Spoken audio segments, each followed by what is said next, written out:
सभी साथियों को राम राम। स्वागत है आप सभी का आपके अपने YouTube channel GK GS by Harish Bhardwaj official YouTube channel के अंदर।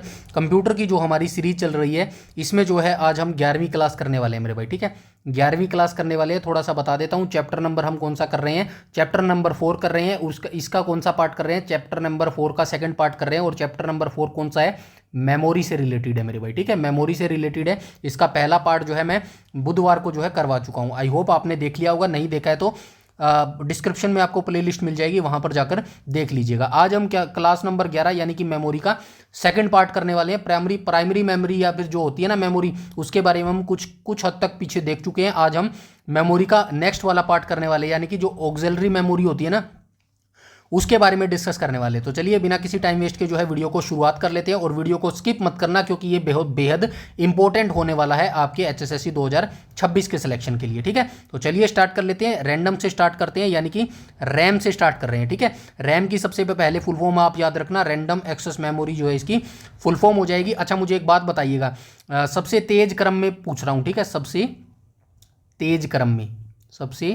तेज क्रम में यानी कि स्पीड के मामले में मैं आपसे पूछ रहा हूं, सबसे तेज क्रम में। ठीक है, पहले नंबर पर कौन सी आती है, दूसरे नंबर पर कौन सी आती है और तीसरे नंबर पर कौन सी आती है, तीनों का क्रम मुझे बता दो। ठीक है, चलिए पहला का मैं आपको बता देता हूं। पहले नंबर पर कौन सा आता है, पहले नंबर पर रजिस्टर आता है। ठीक है, रजिस्टर जो मेमोरी होती है ना वो पहले नंबर पर आती है। ठीक है, दूसरे नंबर पर बता दूं क्या, चलिए आप बताइएगा, थोड़ा सा हेल्प, थोड़ी सी मेहनत आप भी कीजिएगा। ठीक है, दूसरे नंबर पर आप मुझे बताइएगा और तीसरे नंबर पर आप मुझे बताएंगे। ठीक है, कमेंट सेक्शन में बताइएगा। अगर नहीं बता तो जो बच्चों ने अगर पिछली क्लास देखी होगी ना, इसका पहला पार्ट देखा होगा, वहां पर मैंने जो है 5 मेमोरी बताई थी। कौन कौन सी बताई थी, 5 मेमोरी आपकी बताई थी। चौथे नंबर पर चलिए पहला का तो मैंने आपको बता दिया क्या थी, रजिस्टर थी। ठीक है, रजिस्टर थी।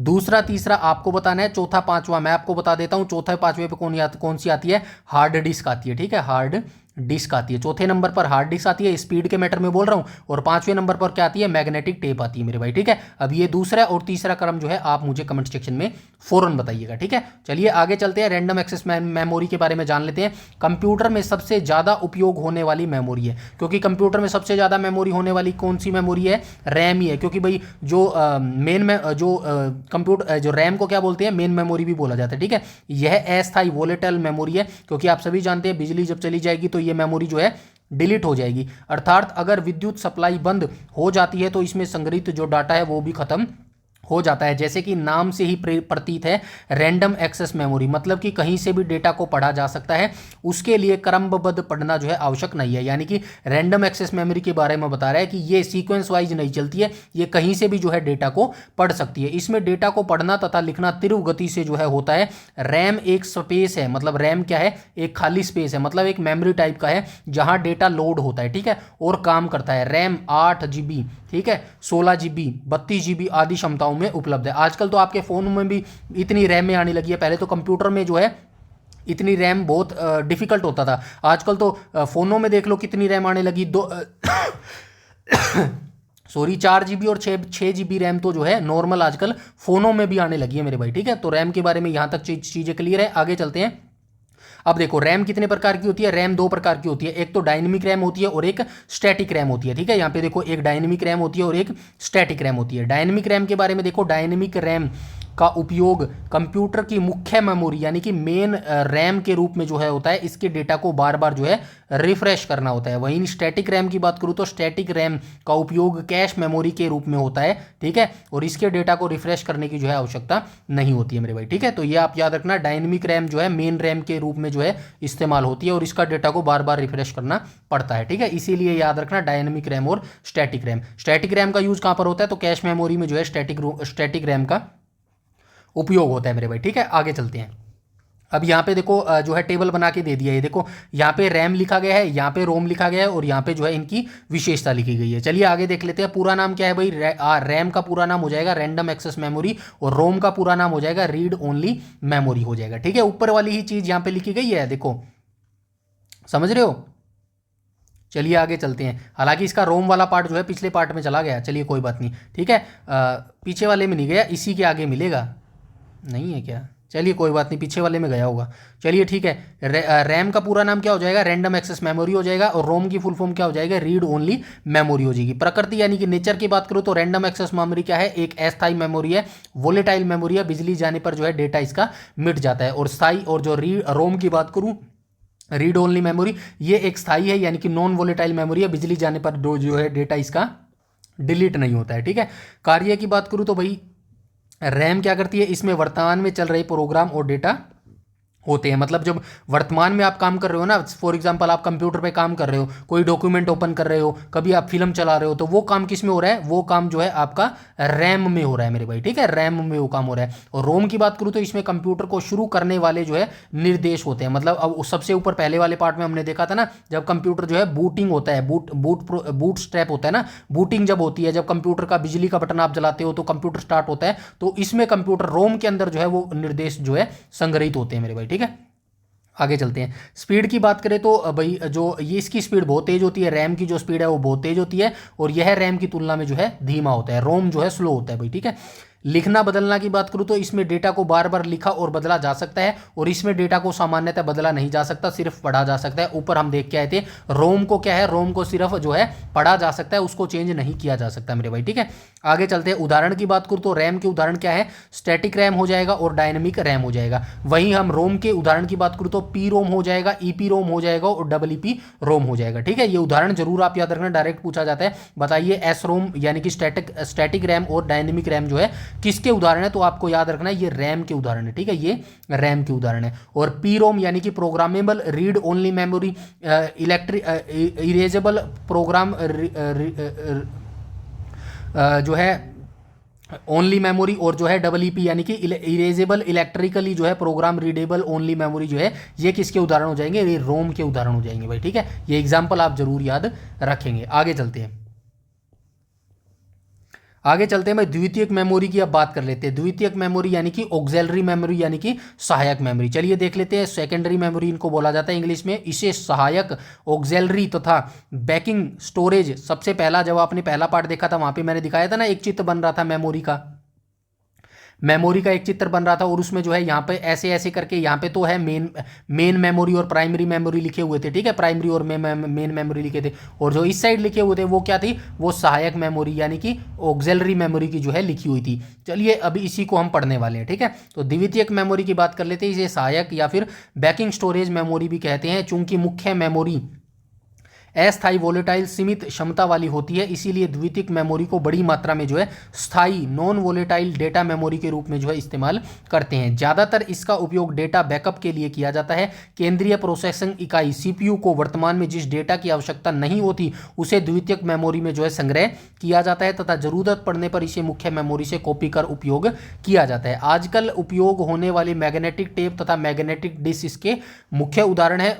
ठीक है, ये आप याद रखना भाई। आगे चलते हैं वर्चुअल मेमोरी। अब वर्चुअल मेमोरी क्या होती है, वर्चुअल मेमोरी यानी कि आभासी मेमोरी। ये क्या होती है, जब रैम की क्षमता कम पड़ जाती है, यानी कि रैम की मेमोरी है ना, वो कम पड़ जाती है, तो कंप्यूटर हार्ड डिस्क के कुछ हिस्से को अस्थायी रैम की तरह उपयोग करता है, जिसे वर्चुअल मेमोरी कहते हैं। ये डेफिनेशन ऐसे ही याद रखना, एचएसएससी ने बहुत बार इसको पूछा है। ठीक है, वर्चुअल मेमोरी की डेफिनेशन एचएसएससी ने पूछी है कि भाई जब रैम की आवश्यकता कम पड़ जाती है तो कंप्यूटर हार्ड डिस्क के कुछ हिस्से को अस्थायी रैम की तरह जो है उपयोग करने लगता है, उसको क्या बोला जाता है, उसको वर्चुअल मेमोरी जो है भाई बोला जाता है मेरे भाई। ठीक है, आगे चलते हैं। अब हार्ड डिस्क की बात कर लेते हैं। हार्ड डिस्क को तो आप सभी जानते हैं भाई, कंप्यूटर में हार्ड डिस्क लगी होती है। हार्ड डिस्क सीपीयू के अंतर्गत डेटा स्टोर करने की प्रमुख डिवाइस होती है। यह दूसरी डिस्क की तुलना में उच्च संग्रहण क्षमता, विश्वसनीय तथा तीव्र गति प्रदान करती है। तो आप सभी जानते हैं हार्ड डिस्क में जो है बहुत सारा डेटा जो है स्टोर किया जा सकता है। चूंकि ये डिस्क एक बॉक्स के अंदर रीड तथा राइट हेड के साथ सील रहती है, तो यह वातावरण तथा खरोच से भी सुरक्षित रहती है। मतलब ये हर चीज़ से सुरक्षित रखने के लिए जो इसको रीड तथा राइट हेड के अंदर जो है सील पैक रहती है ये। ठीक है, रीड तथा राइट हेड डिस्क के किसी भी ट्रैक पर किसी भी सेक्टर पर सीधे पढ़ तथा लिख सकती है, जिसमें डेटा को पढ़ना या फिर लिखना तेज गति से होता है। हार्ड डिस्क द्वारा डेटा खोजने में लगने वाले समय को जो है सीक टाइम कहा जाता है। ये लाइन जरूर याद रखना, एचएसएससी डायरेक्ट पूछती है। हार्ड डिस्क द्वारा डेटा खोजने में लगने समय को, मतलब जो हार्ड डिस्क है ना, हार्ड डिस्क के द्वारा डेटा को खोजने में लगने वाले समय को क्या कहा जाता है, तो इसको सीक टाइम कहा जाता है भाई। ठीक है, सीक टाइम कहा जाता है। और सीक टाइम और लेटेंसी टाइम के कुल योग को एक्सेस टाइम बोला जाता है। ये दोनों लाइन आपको बेहद तरीके से याद रखनी है। आगे चलते हैं। कंप्यूटर में अक्सर इसे सी ड्राइव नाम दिया जाता है भाई, ठीक है। सी ड्राइव तो देखा होगा ना आपने, सी ड्राइव बनी होती है कंप्यूटर के अंदर, उसको सी ड्राइव नाम दिया जाता है। कंप्यूटर के अंतर्गत इसी हार्ड डिस्क में सभी प्रोग्राम या डेटा इंस्टॉल रहते हैं। मतलब जो आपके कंप्यूटर के सॉफ्टवेयर होते हैं वो इंस्टॉल कहाँ पे होते हैं, सी ड्राइव में इंस्टॉल होते हैं ना, जिसका उपयोग हम अपनी ज़रूरत के अनुसार करते हैं। हार्ड डिस्क 1 TB से 18 TB या उससे अधिक क्षमता में उपलब्ध है, ठीक है। वर्तमान में हार्ड डिस्क जो है 1 TB से 1 TB में भी उपलब्ध है और 18 TB में भी उपलब्ध है। वर्तमान में जो नॉर्मल है हम 1 TB तक ही रखते हैं, ठीक है। नॉर्मली 1 TB तक रखते हैं, लेकिन ये 18 TB तक भी जो है अवेलेबल हो सकती है, ठीक है। डिस्क को ट्रैकों तथा सेक्टर में जो है विभाजित किया जाता है, जिसे फॉर्मेटिंग कहते हैं। ये लाइन जरूर याद रखना है, ठीक है। जो डिस्क होती है ना, डिस्क को ट्रैकों तथा सेक्टर में विभाजित किया जाता है और जिसे क्या कहा जाता है, जिसे फॉर्मेटिंग कहा जाता है मेरे भाई, ठीक है। आई होप यहाँ तक सारी चीज़ें जो है क्लियर हो गई होगी। आगे चलते हैं एसएसडी। तो एसएसडी के बारे में देख लेते हैं। ऊपर हार्ड डिस्क के बारे में देख लिया, एचडीडी यानी हार्ड डिस्क के बारे में। अब देख लेते हैं सॉलिड स्टेट ड्राइव के बारे में देख लेते हैं, यानी कि एचडीडी के बारे में बात कर लेते हैं। यह हार्ड डिस्क एचडीडी का आधुनिक और तेज विकल्प है। ऊपर देखा है ना हमने एचडीडी, ये रहा, ये देखो हार्ड डिस्क, ये है एचडीडी, हार्ड डिस्क ड्राइव इसको बोलते हैं इंग्लिश में, ठीक है। यहाँ पे नहीं लिखा हार्ड डिस्क, आगे ड्राइव भी लिख लेना, तो क्या बन जाएगा, हार्ड डिस्क ड्राइव बन जाएगा। अब हम बात करते हैं एचडीडी। तो एचडीडी क्या है, एचडीडी क्या है, एचडीडी का जो है उन्नत पार्ट है, यानी कि एचडीडी का आप जो है क्या मान सकते हो इसको भाई, एचडीडी से जो है अगला पार्ट है। मतलब कहते हैं ना कि भाई एक पार्ट आ गया फिल्म का, दूसरा पार्ट कब आएगा, तो ये बेहतर वाला पार्ट है एसएसडी, ठीक है। चल आगे चलते हैं। यह हार्ड डिस्क का आधुनिक और तेज विकल्प है। इसमें हार्ड डिस्क की तरह कोई घूमने वाला हिस्सा नहीं होता, जिसके कारण यह झटकों से खराब नहीं होता है और डेटा को बहुत तेजी से जो है एक्सेस करता है। 2026 में आधुनिक कंप्यूटरों और लैपटॉप में मुख्य स्टोरेज के लिए इसी का जो है उपयोग किया जा रहा है। तो याद रखना है एचडीडी का भी अब इतना प्रयोग नहीं रहा है जितना अब 2026 में हम किसका प्रयोग करने लगे हैं, एसएसडी का जो है अब हम प्रयोग करने लगे हैं, ठीक है। ये चीज़ आप जरूर याद रखेंगे। आगे चलते हैं सीडी रोम। सीडी रोम के बारे में जान लेते हैं, फुल फॉर्म याद रखना, compact disc read only memory जो है इसकी फुल फॉर्म हो जाएगी। इसे ऑप्टिकल डिस्क भी कहा जाता है, ठीक है। जो सीडी होती है ना, सीडी, उसको क्या कहा जाता है, ऑप्टिकल डिस्क भी इसको कहा जाता है। इसमें डेटा को स्थायी रूप से अंकित किया जाता है। तो आप सभी जानते हैं भाई, सीडी में एक बार जो डेटा डल गया तो डल गया। लेजर की सहायता से सीडी की सतह पर अति सूक्ष्म गड्ढे बनाए जाते हैं। सीडी में अंकित डेटा को मिटाया या बदला नहीं जा सकता। आप सभी जानते हैं भाई, सीडी एक बार बन गई तो बन गई, फिर उसको जो है डिलीट या फिर मिटाया नहीं जा सकता। रिकॉर्डेड डेटा को पढ़ने के लिए कम तीव्रता वाले लेजर बीम का उपयोग किया जाता है। इसमें ट्रैक स्पाइरल होते हैं, ठीक है। याद रखना, सीडी के अंदर जो ट्रैक होते हैं ना वो स्पाइरल होते हैं, जिस कारण इसे हार्ड डिस्क की तुलना में तीव्र गति से नहीं पढ़ा जा सकता, ठीक है। साधारणतः सीडी रोम की संग्रह क्षमता 700 MB होती है, ठीक है। तो ये सीडी होती है, सीडी रोम की संग्रह क्षमता कितनी होती है, 700 MB होती है। सीडी कितने की होती है, 700 MB की तो होती है। 700 MB जो है उसके अंदर हम डाटा डाल सकते हैं सीडी के अंदर, ठीक है। सीडी से डेटा पढ़ने के लिए सीडी ड्राइव की आवश्यकता होती है। सीडी ड्राइव तो आपको पता है ना कहाँ पे होता है, जो आपका सीपीयू होता है। आई होप आपको पता होगा यार ये चीज़ें, ठीक है। ये सीपीयू होता है, सीपीयू में जो है यहाँ पे एक बटन होता है, ठीक है। एक बटन, अगर आप इस बटन को प्रेस करोगे ना, ऑन करोगे, तो यहाँ से एक चीज़ निकल कर जो है बाहर आ जाएगी और उसके अंदर जो है आपको सीडी लगानी पड़ेगी। वही जो है सीडी आपको चला के दिखाएगी, यानी कि पढ़ने के लिए वही उसको, इसको क्या बोलते हैं, इसको सीडी ड्राइव बोलते हैं। समझ गए सारी चीज़ें यहाँ पे। और सीडी कितने MB की, कितना डाटा स्टोर इसके अंदर हो सकता है, 700 MB डाटा जो है इसके अंदर स्टोर हो सकता है मेरे भाई, ठीक है। आई होप यहाँ तक सारी चीज़ें जो है क्लियर हो गई होगी। आगे चलते हैं। अब यहाँ पे विशेष नोट एक दिया गया है, क्या दिया गया है, आइए इसको भी देख लेते हैं। एक ऐसी सीडी की बात कर रहे हैं जिसे एक बार लिखा जा सके तो उसे CD R compact disc recordable कहते हैं, जिसे रोम डिस्क भी कहा जाता है। तो ये आप याद रखना भाई, सीडी आर को जो है ये रोम भी कहा जाता है, ठीक है। ये शब्द याद रखना, WORM, ठीक है। ये डिस्क भी जो है इसको कहा जा सकता है, ठीक है। आगे चलते हैं CDRW। तो CDRW क्या होता है, तो इसकी फुल फॉर्म आप याद रखना, कॉम्पैक्ट डिस्क रीराइटेबल जो है ये डिस्क बोला जाता है, ठीक है। मतलब उस सीडी से ये थोड़ी सी एडवांस है। उसको अभी हमने जो 700 MB की सीडी देखी थी ना, 700 MB की, इसको क्या किया जा सकता था, इसको एक बार बना दो तो फिर दोबारा इसमें जो है एडिट नहीं किया जा सकता, लेकिन रीराइटेबल सीडी को जो है एडिट किया जा सकता है। ये देखो, CDRW भी जो है ऑप्टिकल डिस्क है, परंतु इसमें संग्रहित डेटा को मिटाया या परिवर्तित किया जा सकता है। जैसा कि नाम है ना, नाम में क्या लिखा गया है, यहाँ पे देखो रीराइटेबल लिखा गया है ना। रीराइटेबल का मतलब है कि इसके अंदर जो डाटा है उसको मिटाया जा सकता है और दोबारा से डाटा इसके अंदर डाला जा सकता है। लेजर द्वारा सीडी में डेटा संग्रह सीडी के सतह पर सूक्ष्म गड्ढे के परावर्तन में परिवर्तन कर किया जाता है तथा लिखे हुए सीडी में परिवर्तन करने के लिए फिर से लेजर का उपयोग किया जाता है। इस प्रकार की सीडी का उपयोग करने के लिए CDRW ड्राइव की जो है आवश्यकता होती है। CDRW को इरेजेबल ऑप्टिकल डिवाइस जो है भी कहा जाता है। ठीक है, तो जाहिर सी बात है भाई, अगर आप चीज को मिटा रहे हो और दोबारा डाल रहे हो तो उसको जो है इरेजेबल ऑप्टिकल डिस्क भी जो है बोला जा सकता है भाई। ठीक है, यहां तक सारी चीजें क्लियर है। आगे चलते हैं मैग्नेटिक टेप के बारे में। तो मैग्नेटिक टेप के बारे में देख लेते हैं। यह सबसे सफल बैकिंग स्टोरेज माध्यम है। ठीक है, सबसे सफल बैकिंग स्टोरेज माध्यम है। यह क्रमानुसार एक्सेस के सिद्धांत पर कार्य करता है, यानी कि सीक्वेंस चलता है। ये मेरी तरह चलता है, जैसे मैं आपको सीक्वेंस वाइज चीजें करा रहा हूं ना, ये ऐसे चीजें करवाता है। ठीक है, वास्तव में हम लोग गानों के संग्रह तथा रिकॉर्डिंग के लिए जो कैसेट उपयोग करते हैं यह उसी सिद्धांत पर कार्य करता है। ठीक है, अभी तो कैसेट का जमाना चला गया है। कुछ टाइम पहले जो कैसेट होती थी ना, कैसेट आती थी जो हम गाने सुनते थे, VCR होता था, उसमें कैसेट डालते थे, तो वो जिस पर काम करता था ना, तो ये मैग्नेटिक टेप जो है उसी सिद्धांत पर काम करता है मेरे भाई। ठीक है, आगे चलते हैं। यहाँ पे क्या लिखा गया है, मैग्नेटिक टेप 2400 से 3600 फीट लंबा तथा पॉलिएस्टर का बना होता है। इसे रील में लपेटा जाता है। पंच कार्ड तथा पेपर टेप की तुलना में इसे विशाल डेटा संग्रह किया जा सकता है। टेप में डेटा को कितनी बार भी लिखा, मिटाया, परिवर्तित किया जा सकता है तथा इसके लिए मैग्नेटिक टेप ड्राइव की आवश्यकता होती है। सभी मैग्नेटिक टेप ड्राइव 2 रील होते हैं, मतलब सभी मैग्नेटिक टेप ड्राइव में जो है 2 रील होती है। एक रील के टेप जो पढ़ने या लिखने में उपयोग होता है, फाइल रील कहलाता है, तथा दूसरा टेकअप रील कहलाता है मेरे भाई। ठीक है, ये चीज़ें आप याद रखेंगे हाँ, ये मैग्नेटिक टेप के बारे में। ठीक है, आगे चलते हैं।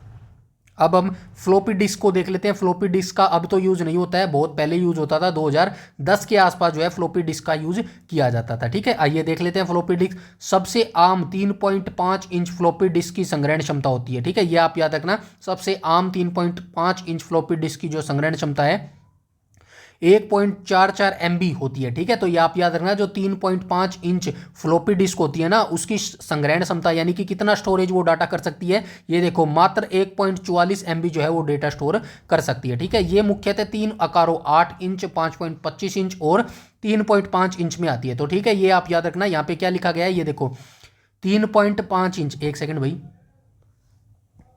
ठीक है, 3.5 इंच की जो फ्लॉपी डिस्क आती है ना, वो कितना डाटा स्टोर कर सकती है, 1.44 MB जो है डेटा स्टोर कर सकती है। ऐसे ही जो है 3 साइज की जो है फ्लॉपी डिस्क आती है। कौन कौन सी आती है, एक तो 8 इंच की आती है, एक 5.25 इंच की आती है और तीसरी जो है 3.5 इंच की जो है आती है। धूल या खरोच से बचाने के लिए डिस्क प्लास्टिक के कवर जो है में बंद रहती है। आपने फ्लॉपी डिस्क देखी हो तो ये कवर के अंदर बंद रहती है, गोल गोल सा एक व्हाइट कलर का जो है इसका प्लास्टिक का एक कवर होता है। डेटा को पढ़ने या लिखने के लिए कवर के ऊपर बने छेद का उपयोग किया जाता है। ज़्यादातर डिस्क ड्राइव में रीड राइट हेड डिस्क के सतह से भौतिक संपर्क में होते हैं, जो पढ़ने तथा लिखने के बाद हट जाते हैं। ठीक है, जिसके फलस्वरूप टेप को कोई नुकसान नहीं होता। इसमें डेटा वृत्ताकार ट्रैक पर लिखा जाता है। यह एक बाह्य यानी कि एक्सटर्नल मेमोरी है। एक्सटर्नल मेमोरी कौन सी होती है, जैसे कि वर्तमान में आप पेन ड्राइव का आजकल यूज़ कर रहे हैं ना, पेन ड्राइव का, उसी तरह किसी टाइम जो है, किसी टाइम नहीं, 2010 के आसपास जब पेन ड्राइव इतना चलन में नहीं था, उस समय जो है फ्लॉपी डिस्क का ही यूज़ किया जाता था मेरे भाई। ठीक है, एक्सटर्नल मेमोरी है। फ्लॉपी डिस्क का डायरेक्ट एक्सेस माध्यम के रूप में जो है ज़्यादा उपयोग होता है मेरे भाई। ठीक है, यहाँ तक सारी चीज़ें क्लियर है। आगे चलते हैं। अब हम DVD देख लेते हैं। DVD क्या है, डिजिटल वर्सिटाइल जो है इसकी डिस्क नाम हो जाएगा। ठीक है, DVD को आप सभी ने देखा भी होगा। वर्तमान में तो ये सारी चीज़ें खत्म हो गई है, DVD खत्म हो गई है, CD खत्म हो गई है, जब से जो है पेन ड्राइव चीज़ें आ गई है भाई। ठीक है, तो DVD की फुल फॉर्म क्या हो जाएगी, डिजिटल वर्सेटाइल डिस्क या फिर डिजिटल वीडियो डिस्क जो है इसका फुल फॉर्म हो जाएगा। यह ऑप्टिकल डिस्क तकनीक के CD-ROM की तरह जो है होता है।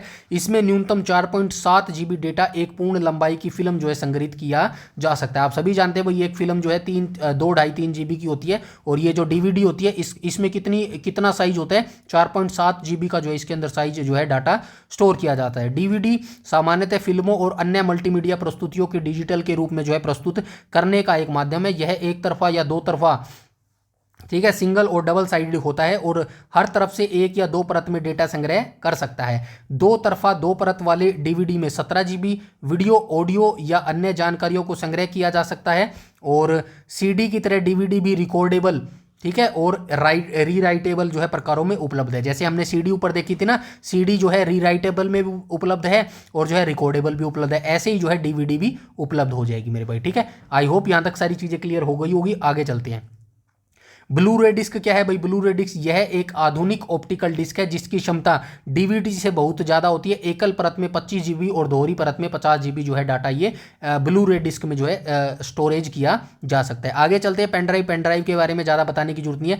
पेन ड्राइव यह छोटी की रिंग के आकार का होता है। आपने देखा होगा एक पेन ड्राइव ऐसी होती है, इसमें जो है एक की रिंग टाइप का जो है ऐसा बना होता है मेरे भाई। ठीक है, की रिंग जैसा बना होता है तथा आसानी से यूएसबी यूनिवर्सल सीरियल बस संग्रह प्रणालियों के बीच फाइलों के स्थानांतरण तथा संग्रहण करने के लिए उपयोग होता है। यह भिन्न भिन्न क्षमताओं में उपलब्ध है। इसे पीसी के यूएसबी पोर्ट में लगाकर प्लग उपयोग किया जाता है। आपने देखा होगा ना, आपका जो यूएसबी होगा यहाँ पर जो है पोर्ट होते हैं। ठीक है, आगे की तरफ भी होते हैं आजकल सीपीयू में, और पहले क्या होता था पीछे की तरफ जो है यूएसबी होता था मेरे भाई। ठीक है, तो उन यूएसबी पोर्ट में लगाकर जो है इसका उपयोग किया जाता है। इसे फ्लैश ड्राइव भी कहते हैं। ठीक है, इसे फ्लैश ड्राइव भी कहते हैं। यह ई रोम मेमोरी का एक उदाहरण है। यह आजकल 32 GB 64 GB 128 GB और इससे भी अधिक क्षमताओं में जो है उपलब्ध है मेरे भाई। ठीक है, आप सभी जानते हैं भाई जो मेमोरी कार्ड है वो कितने कितने बड़े आ चुके हैं। ठीक है, 16 GB आएगा यहाँ पे। ठीक है, 16 GB में भी उपलब्ध है। मेरे पास 16 GB वाला ही पेन ड्राइव है भाई। ठीक है,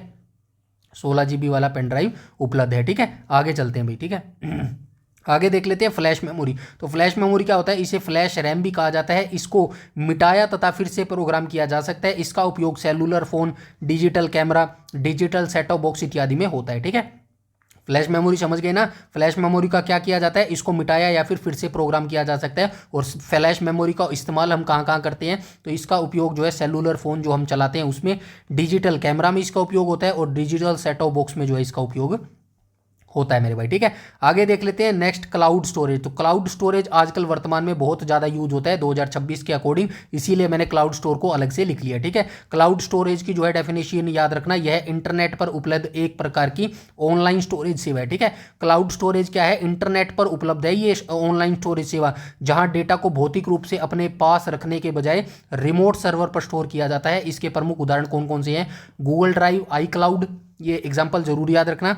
वन ड्राइव और ड्रॉप बॉक्स है। ठीक है, इसके एग्जाम्पल है। इसे कहीं भी इंटरनेट की सहायता से जो है एक्सेस किया जा सकता है मेरे भाई। ठीक है, अब यहाँ पे एक टेबल दी गई है, आइए इसको देख लेते हैं। यहाँ पे डिवाइस का नाम है, यहाँ पर संग्रहण क्षमता है और यहाँ पे विशेष तथ्य है। ठीक है, फ्लॉपी डिस्क अभी ऊपर बता के आया हूँ। फ्लॉपी डिस्क 3.5 इंच की जो फ्लॉपी डिस्क होती है उसकी संग्रहण क्षमता कितनी होती है? 1.44 MB होती है। ठीक है, सीडी की क्षमता की बात करूँ तो 700 MB जो है इसकी संग्रहण क्षमता होती है, यानी कि स्टोरेज जो है सीडी का कितने स्टोरेज कर सकती है? 700 MB कर सकती है। इसे रोम डिस्क भी जो है कहते हैं।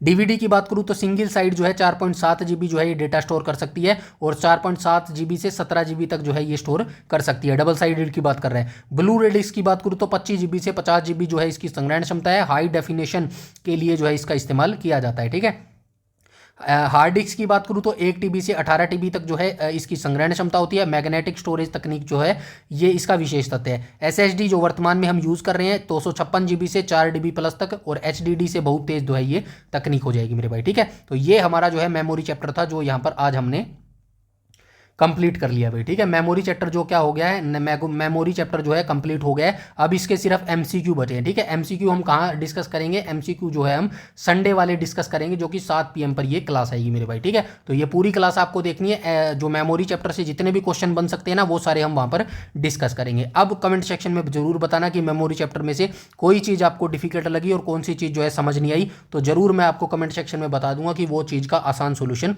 कैसे हो सकता है मेरे भाई। ठीक है, मेरी तरफ से जितना आराम से मैं करवा सकता हूं, जितना इजी लैंग्वेज में मैं करवा सकता हूं ना, उतना मैं यहां पर जो है आपको करवाने की कोशिश कर सकता हूं भाई। बिल्कुल, फिर भी मैं कहता हूं कि जो देखिए परफेक्ट तो कोई नहीं हो सकता, ना तो मैं परफेक्ट हूं ना ही कोई और परफेक्ट हो सकता।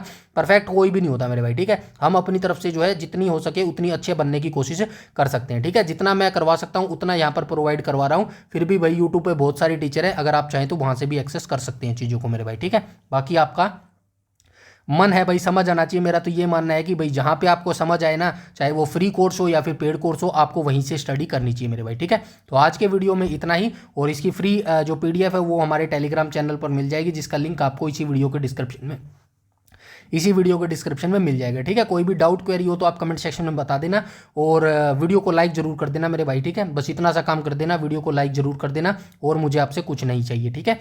तो देखते रहना, सीक्वेंस वाइज पढ़ते रहना, और लगातार तैयारी करते रहना मेरे भाई, ठीक है। इस वीडियो में इतना ही, मिलते हैं नेक्स्ट वीडियो में बहुत जल्द, तब तक के लिए धन्यवाद।